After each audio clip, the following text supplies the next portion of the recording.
Malati.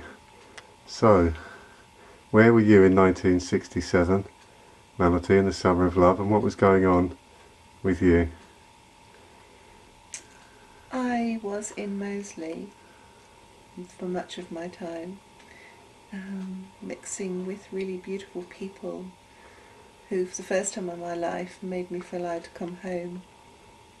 Listening to incredible live bands, hearing Robert Plant sing even before Led Zeppelin as a young vulnerable boy introduced by Alexis Corner, and just the excitement of those times, you could feel it in the air like electricity. It's a wonderful time to be alive. So what was Birmingham like in 1967? For the majority, very straight-laced, very grey, rather dark and bleak. But for a small minority of people, it held the promise of something wonderful in the air. And there was a sort of gathering momentum from a few that became many in just a few years. And in that year, it was kind of at the peak of the catalyst that started it all. And there was a newness to it, and it hadn't gone mainstream enough to be hyped up and commercialised and spoiled at that time. That came 2 or 3 years later. Then it was still pure. So Sid Rall in the first interview was telling me he was considered to be king of the hippies at the age of 21 in the mid 60s. So what at what age did something first start to impact on you, that something exciting was going on? When did you start getting caught up with what you might call the hippie movement, or whatever, the counterculture revolution, whatever was happening? I think it had been starting before that, for a few years before, when I discovered old black blues music. And that was my first access into it from about the age of 11. And coinciding with that, my head filled with a lot of questions about life that just weren't being answered anywhere else, that filled my head. And I think when I was about 13, 14 was when I first started to meet other people that felt like-minded. So 1967 was the start of it for me, fully, properly. The following year it grew exponentially, and Mother's Club, for one glorious year, lived in Birmingham, where we had the most amazing bands 5 nights a week, Pink Floyd and just amazing bands constantly. What was Mother's Club? Ah, it was this little place down in Erdington where just everybody went. Wednesday night, I think, was Edgar Broughton's regular night. Sunday night was John Peel DJing. Wow. Friday and Saturday would be people like Canned Heat. Pink Floyd came regularly. Just loads of really good bands before they were sort of internationally famous, as they went on to be. And you could get in for, I think, about 3 and 6. And which in modern decimal money isn't very much. It was about 15p or something. Yeah, and Isn't it it? wasn't actually that much money back then either. Wow. Because I didn't have much money, none of us did. And there weren't that many of us, so everything was very small and very comfortable and kind of family orientated. We were like a tribe, really. That's what it felt like.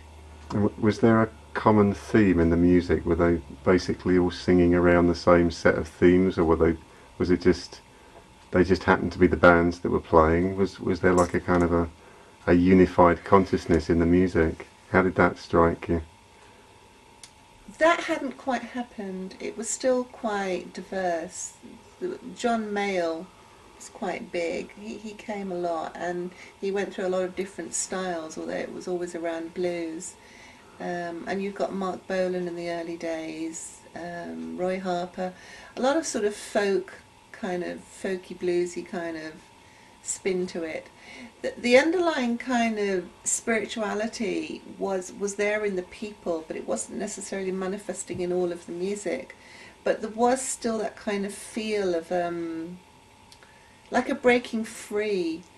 You know, even like the mood in the old black blues was like a breaking free from slavery. very Mhm. overtly.